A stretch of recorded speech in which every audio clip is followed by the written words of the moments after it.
And this is the Jungian view, especially if you read his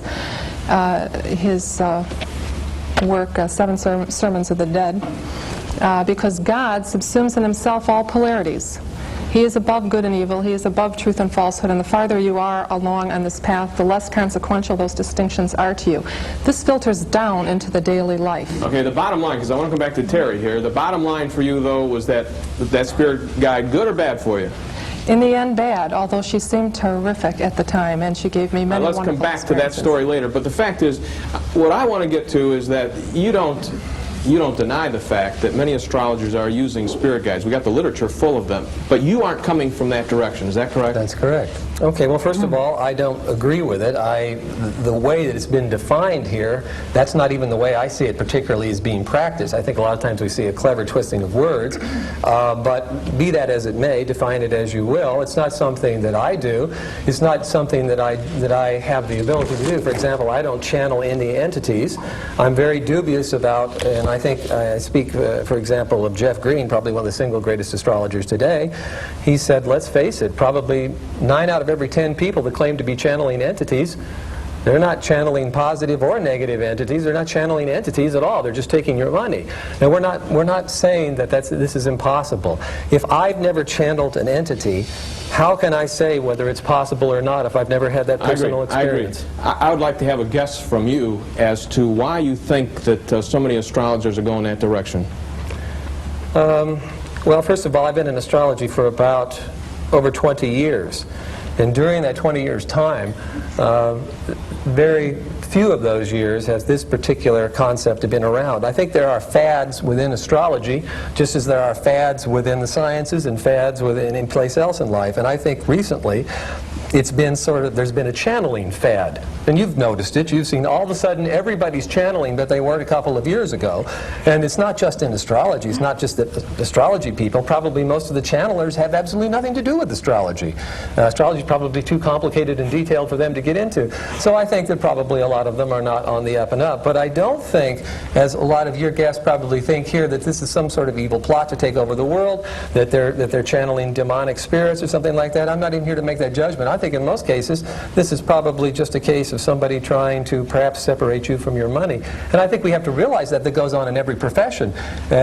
These people have attacked particular astrologers that make some pretty bizarre claims rather than looking at the whole body of astrologers. I think we could do the same thing within Christianity. Has come up very much lately. Let's do it. Dr. Weldon, you've written in your book, quote, astrology is a proven occult art. I only got a minute and a half, so condense it, okay? Astrology is a proven occult art by virtue of its many connections to numerous other forms of occultism. Astrology is a potential introduction to a much wider practice of occult activity. Prove it. What do you mean? Well, I think first of all that historically there's a much deeper tie into Spiritism than has been suggested. Even Ptolemy stated, quote, "They only who are inspired by the deity or God can predict particulars." In 16th and 17th century England, astrologers claimed to get their knowledge from spirit guides. So I think that there is a much greater tie into Spiritism historically than has been suggested. But there are 6 or 7 different converging lines of evidence, all of which support the conclusion that astrology is an occult practice. It always has been. It's accepted historically. Many astrologers today accept the fact that it is an occult art. Most of the people I contacted at the AFA convention, which claims to offer astrology as a science, were into the occult. It developed psychic abilities, and 80% of the people I interviewed, they admitted this, and that they became psychic through astrology. There are any number of spirit-dictated books on astrology. Irene Diamond, who was one of my first instructor at the conference, had 3 books, she says, were dictated by her spirit guides on astrology. Alice Bailey, her spirit guide, the Tibetan, dictated esoteric astrology. Edgar Casey, trance medium, dictated 2,500 readings on astrology. It's important to remember that astrologers do not always admit the fact that they have spirit guides. I talked to several people at the conference who initially said no, and then later they said yes, they did have spirit guides when they were oppressed on the issue. All in all, astrology is an occult practice. All right, Maxine, we're going to take a break. When I come back, I want to ask you a question about the president, your buddy, your vice president of the American Federation of Astrologers, and I want to read a quote from the president about her astrological views, and we'll talk about it when we come right back.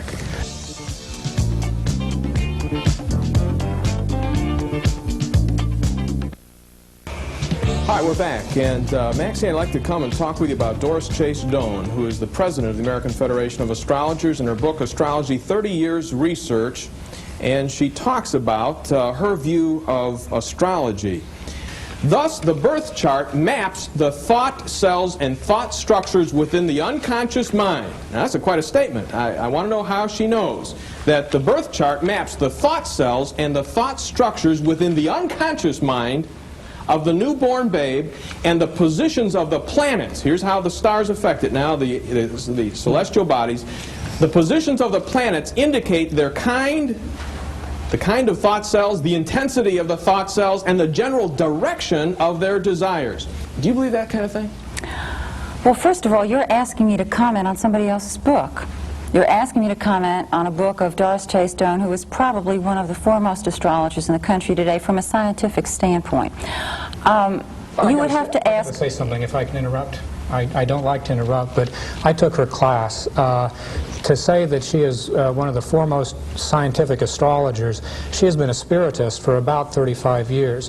The Church of Light, of which she has been a member, is an earthly organization that has been contacted by what they call the Brotherhood of Light, which is a spiritistic hierarchy that works through the earthly organization, the Church of Light. She has taught courses in this on at least a dozen different forms of the occult.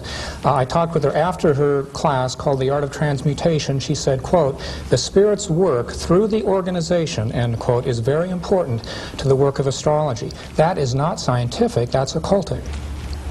All right. I just wanted to know, was that your view too? I thought maybe as being the vice president, that's not your view astrologically? Well, I'm not clear exactly what she's saying. And what I would say is that you would have to ask her exactly what she means. Let me come back to you. What is the importance of the birth date as far as you're concerned? As far as I'm concerned, when a baby is born, that chart represents God's plan for that child in this lifetime. Why is it God's plan? Because astrology is God's plan. Who told you? The Bible. Where did the Bible tell you? In Genesis. Where? In Genesis. Where? Excuse me one moment.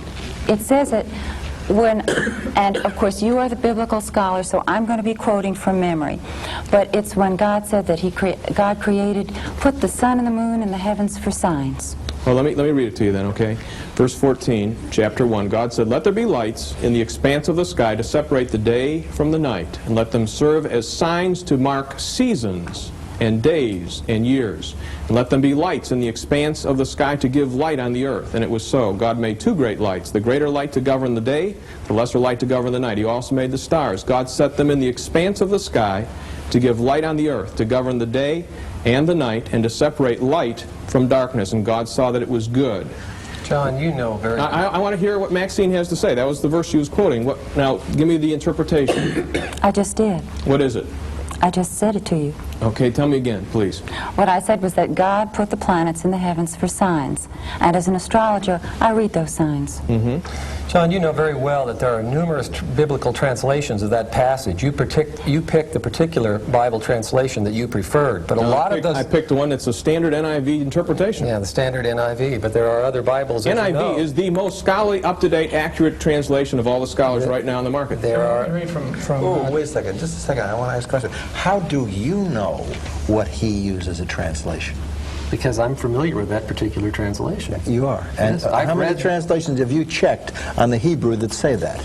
Or English? Okay, well, first of all, he didn't check the Hebrew either, but... I think he did. He's pretty good at